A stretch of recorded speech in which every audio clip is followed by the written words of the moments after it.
The Mario Wonder DLC has been released, and a lot of people have been giving their opinions on it. Some people love it, some people thought it needed more to it, and some people might have not even got it. $20 is a hefty price tag for a seemingly small addition to the game that kinda needed it at launch, to be honest. I guarantee you that if this content was included day one, it could have been considered one of the best 2D Mario games of all time. Me personally, my favorite was the new Super Wii series. Despite how soulless, oversaturated, and unimaginative that franchise is, but that's a video for another day.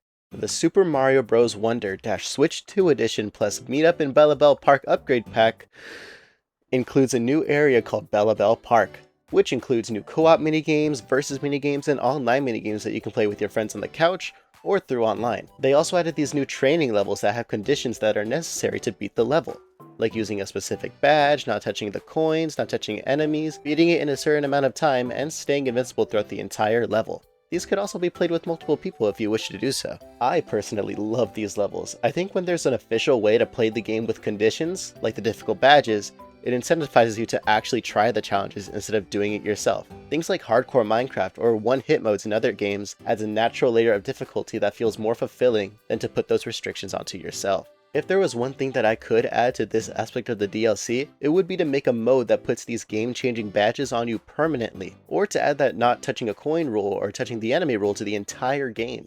Like, say after you've beaten the base game entirely, defeating Bowser, clearing the levels, and completing the special world, you can unlock these game-changing modes similar to the "you can now play as Luigi" idea. I think that would have been such a great addition and added way more replayability to the game, and honestly it would have been really entertaining to watch. I love seeing challenge run creators like Ryukar or Seed Gaming take on difficult Mario challenges. It's just something that would have been cool to see. But what caught my eye the most about the DLC was the new Koopaling bosses.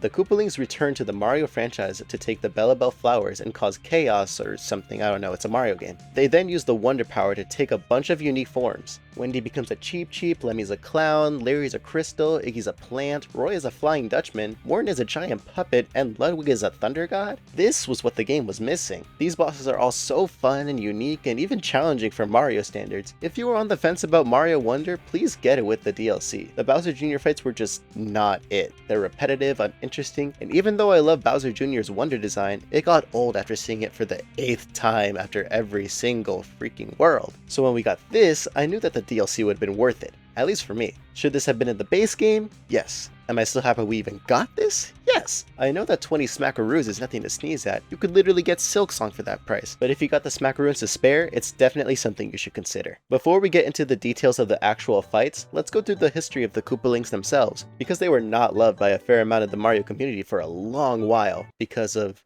the soup.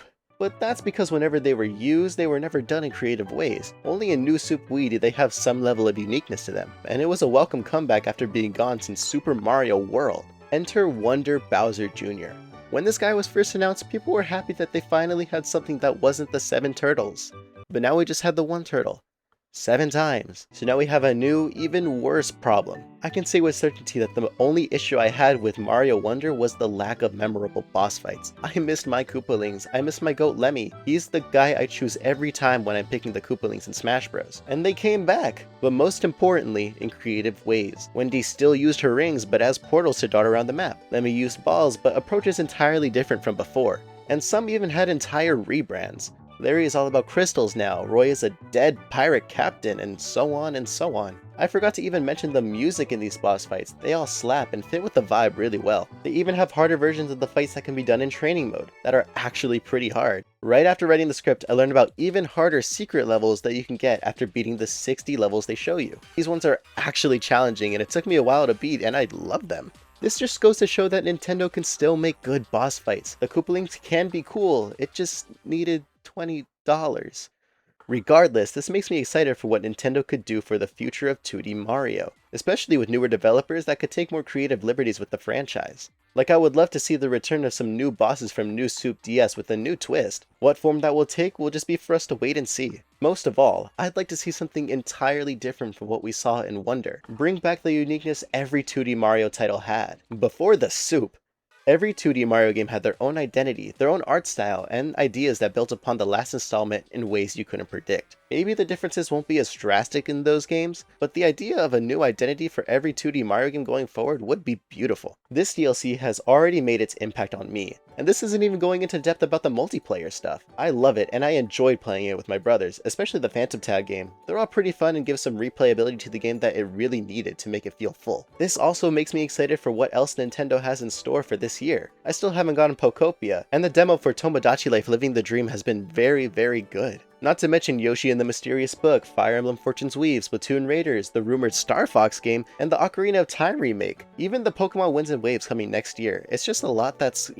coming up. After dealing with the Nintendo community being all doom and gloom for a while there, and for justifiable reasons, don't get me wrong, I'm glad that there's finally something we can all look forward to as a community. All of these games are looking pretty promising, and I hope that they all deliver. Overall, the Super Mario Bros. Wonder - Nintendo Switch 2 Edition plus Meetup in Bellabelle Park Upgrade Pack has been a worthwhile addition to an already great game, and it gives me hope for what will come for the next 2D Mario game.